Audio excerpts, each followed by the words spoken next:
Trump is going to use the ICE agents to steal the election a second time. It's not beneath him. It's something we floated around when he said that he was going to use the ICE agents at airports. And now it's been confirmed by Steve Bannon, one of his closest allies, that they are using this as a test run for ICE agents at the polling locations for the midterms and possibly the general election. Is this allowed? Is this going to happen? I am not sure. It seems like with the ICE agents at the airport, it seems to be a success for him optically, I guess, on his side. I mean, reality is you should be paying your TSA people, but if you can just show ICE up and have him there and there seems to be no issue, I think he could easily argue to many of his fans that, hey, let's just throw them at the polling locations to stop any sort of illegals voting. Even though in his 2020 case, he never brought that, there was no proof of mass immigrants voting.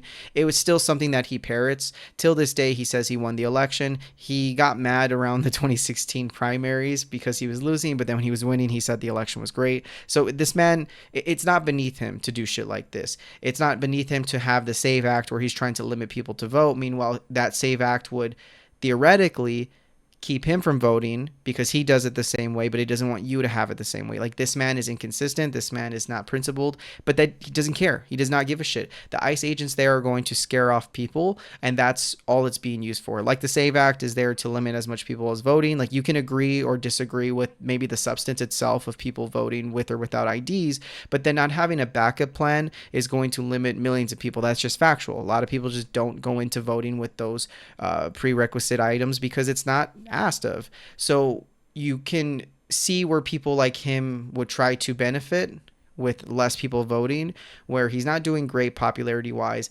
and he feels that the last election he lost allowed this sort of mail-in voting, so others shouldn't do it, but I can. Like, he's just, it's, again, this is, none of this is beneath him. He is someone who's going to try his best to slime his way out of shit, just like he did with 2020. And just like he did with pardoning his people, he showed that he doesn't like losing. And even if it's factually against him, who gives a shit? It makes him look bad, so fuck you. I think the biggest key takeaway is, if he even attempts these things, will they be successful in leading him to an election win? We don't know. There's this weird idea that they think less people voting actually benefits Republicans, when in reality, it's such a toss-up data-wise. There's not that much concrete proof that less people voting will lead to a Republican win all the time. And I think in their mind, it's legals are voting or people will be deterred enough. And I just don't think you're going to get that from the American people, thankfully. But it's sad that this is even an attempt from them because they're pieces of shits.